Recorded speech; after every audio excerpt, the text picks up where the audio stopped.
নমস্কার বন্ধুরা, আমি আদি। আজকে একটা নতুন ব্লগ শুরু করছি। ব্লগটা হচ্ছে আমাদের যে ঘরটা আছে সেটার নিয়ে। এটা আমার রুম। বেডের উপর ডবল বালিশ থাকলেও বেডটা কিন্তু সিঙ্গেল। একটা স্কুল ব্যাগ আর জলের বোতল আছে, মাঝে মাঝে আমাকে মা স্কুলও পাঠায়। অন্যদের বেডের তুলনায় আমার বেডটা একটু স্পেশাল। আমার যাবতীয় জিনিস দরকারি সব বেডের উপরেই থাকে। এটা একটা হচ্ছে খারাপ কুলার, যার সাহায্যে আমার গোটা ঘরটা ঠান্ডা থাকে, আর আমি সেটাকে আমার নিজের গুপ্তধন রাখার কাজে ব্যবহার করি। এইখানে আমার যাবতীয় গুপ্তধন ধন সম্পত্তি থাকে, যা চোরের বাবাও কিন্তু টের পাবেন নাই। মাইক্রোফোনটাকে দেখে আমার ঘরে যারা আসে সবাই ভাবে যে আমি নাকি গান করি, কিন্তু আমার গলাটা তো ভেড়ার মতন, আমি গানের গও জানি নাই।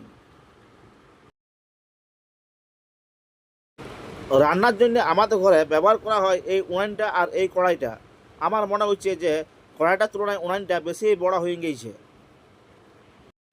চলো এবার আমরা আরেকটা জিনিস দেখাই। এইটা আমার ছোটোবেলার সাইকেল, যেটা এখন অবসরপ্রাপ্ত, যার একটা পেটেলও নাই আর সাইকেলের হাওয়াও নাই, ঠিক আমার কপালের মতন। এটা আমার ঘরের ঠাকুর ঘর, যেখানে আমার ঢোকা প্রায় নিষিদ্ধ, কারণ মা মনে করে আমার জামা কাপড় সবসময় এটো। এই রাস্তাটা হচ্ছে একটা গুপ্ত রাস্তা। যখন বাড়িতে চোর ডাকাত এইসবের হামলা হয়, তখন আমরা সবাই এই গুপ্ত রাস্তা দিয়েই চলে যাই।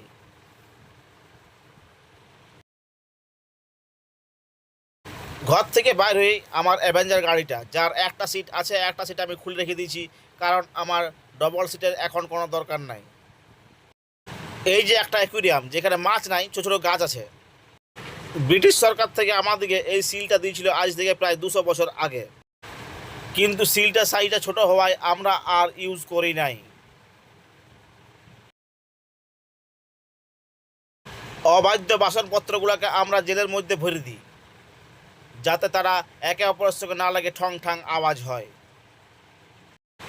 আমাদের ঘরে রুম সংখ্যা খুব কম, সেই জন্য আমরা গ্যাসের নিচেই দুটো বড় বড় রুম তৈরি করেছি।